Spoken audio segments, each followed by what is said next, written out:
At 9:15, the bomb is dropped. The aircraft banks away at high speed.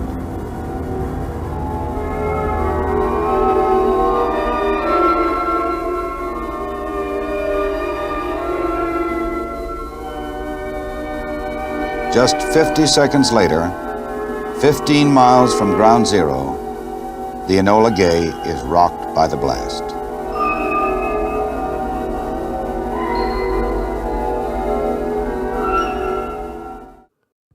Americans who read about Japan's surrender in August 1945 learn only part of what happened because historical accounts are incomplete.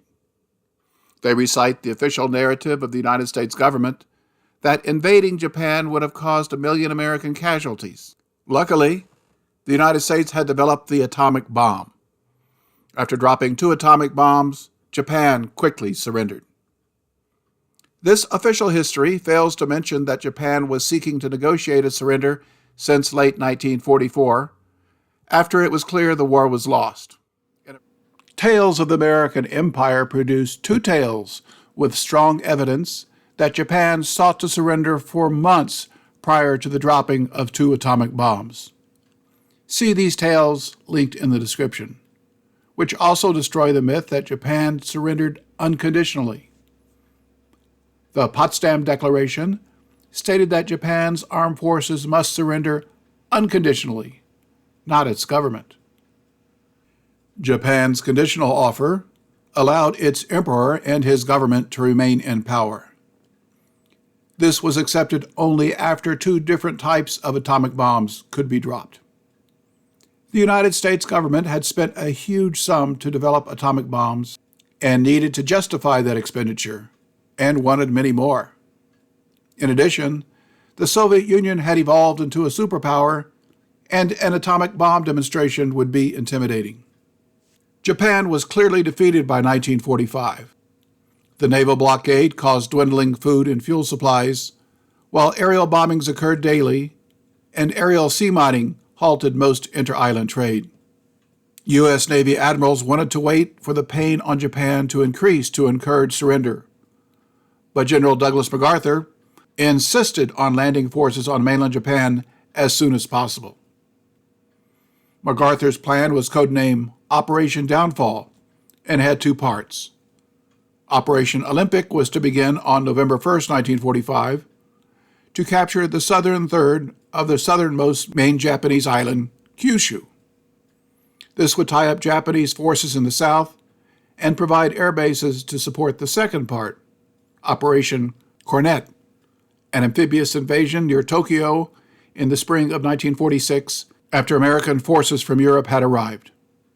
Downfall would have been the largest amphibious invasion in history, with around 6 million Allied troops landing from more than 400 miles away, compared to 1.3 million landed at Normandy in France in 1944 from England, just 24 miles away.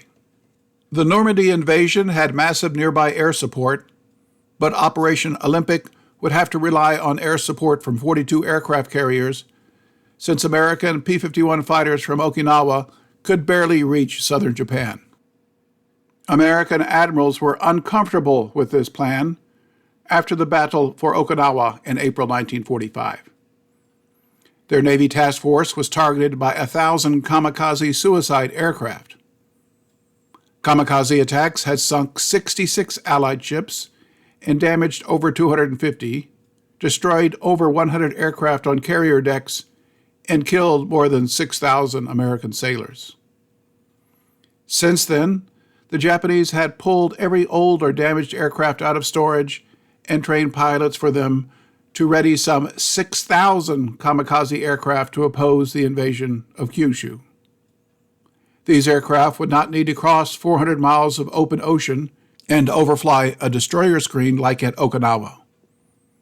They could suddenly appear from land bases at low level in large numbers to swamp landing force ships. The Japanese constructed 1,000 midget submarines and thousands of Shinyo suicide boats, each armed with a 550-pound explosive charge. The Japanese also trained thousands of suicide frogmen for Kuryu, equipped with diving suits and oxygen tanks to swim from underwater shelters along beaches. They would place explosives on landing ships.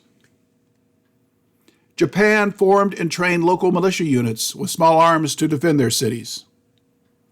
A final factor in the equation was the landing may be severely affected by weather.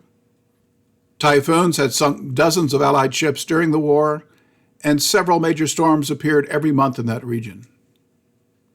Kyushu was a difficult island to invade. It is very mountainous with many bridges and road tunnels and several large cities. When Operation Downfall was approved in early 1945, it was estimated there were 350,000 Japanese troops on Kyushu. Japan expected the Allies would land there, so sent forces from China and other parts of Japan. By August 1945, Japanese troop levels on Kyushu had reached a strength of over 900,000 men. This exceeded the 767,000 Americans assigned to land there during Operation Olympic. Traditional military plans required an invasion force 3 times larger than the defenders, who knew the area and built fortifications with mines and booby traps.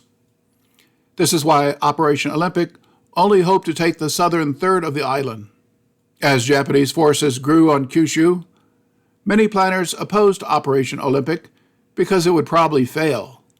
The invading force would be bogged down near their landing beaches after very bloody fighting, while hundreds of Navy ships and boats burned offshore.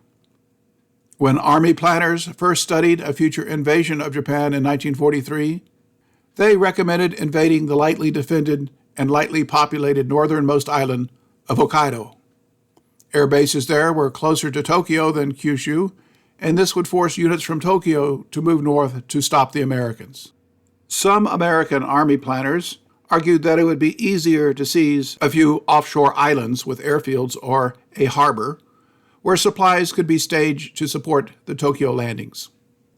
Operation Olympic planned to seize 3 offshore islands prior to the main landing, but only a few days in advance to prevent interference with the main landing. They should have seized these islands weeks in advance to establish airfields and supply dumps. Seizing small islands near central Japan would be even better, like Iki Island, that had an operational airfield and was defended by just 3,200 Japanese troops. Bases on offshore islands could tighten the blockade and provide air support for an invasion of the Tokyo region. The Japanese might respond by attacking these islands with boats and aircraft, but they would encounter American PT boats and fighter aircraft from ships further offshore. It would be better if the Japanese expended their mobile defense units attempting to cross 30 miles of open ocean to attack an island than a landing force and boats near shore. As Japanese troop levels in Kyushu soared, many American generals, including Army Chief of Staff George Marshall, demanded alternatives. The Pentagon's Joint War Plans Committee proposed alternatives to Olympic. One plan, JWPC 398/1, called for the seizure of northern Honshu by a force of 12 divisions in October 1945. The area boasted good ship anchorage and a number of airfields and airfield sites. It was lightly defended and just 400 miles from Tokyo, compared to southern Kyushu that was 600 miles away and had 9 times more defenders. This unexpected landing would create confusion in Tokyo and require the rapid redeployment of Army divisions. All of these proposals were rejected by General MacArthur, who insisted on proceeding with the most difficult and bloodiest landing plan, exactly where the Japanese were expecting it. There are 4 explanations for this insane plan. First, American leaders may have been insane, evidenced by the senseless Italian campaign in Europe. American forces landed at the southern tip of Italy and fought up the mountainous fortified peninsula for 3 years. More Americans were killed in Italy than France. The Allies had air and naval superiority by early 1944, so could have landed forces in northern Italy for a major victory. But American soldiers were ordered to slog up the fortified peninsula and were slaughtered. See the article linked in the description, The Senseless and Bloody Italian Campaign. A second possibility is that the end of the war in Europe had left Germany divided into occupation zones with the Soviet sector. Many American leaders hated communism and Stalin and wanted to keep them out of Japan. The Soviets had promised to enter the war against Japan on August 8, 1945. If an American invasion was delayed in hopes Japan would surrender, the Soviets might land first and end up with a big chunk of Japan. As a result, a massive American invasion was demanded as soon as possible to keep the Soviets out of Japan, no matter the casualties. A third possibility is that General MacArthur knew about Japan's surrender offer and thought it should be accepted, but wasn't told atomic bombs were almost ready. Did MacArthur propose a plan that would inflict the most casualties on Americans, hoping this would persuade political leaders to accept Japan's conditional surrender? Would he cancel the insane Kyushu landing at the last minute if his bluff failed? The fourth and most likely possibility is that Operation Downfall was a hoax. American leaders planned to accept Japan's surrender offer as soon as the 2 atomic bombs could be dropped. They had secretly distributed a very detailed plan for the occupation of Japan 3 months earlier, called Operation Blacklist, linked in the description. American leaders knew that dropping the bombs would result in harsh criticism at home since Japan was already defeated. They wanted a justification, so insisted on an invasion plan that would result in over 1 million American casualties.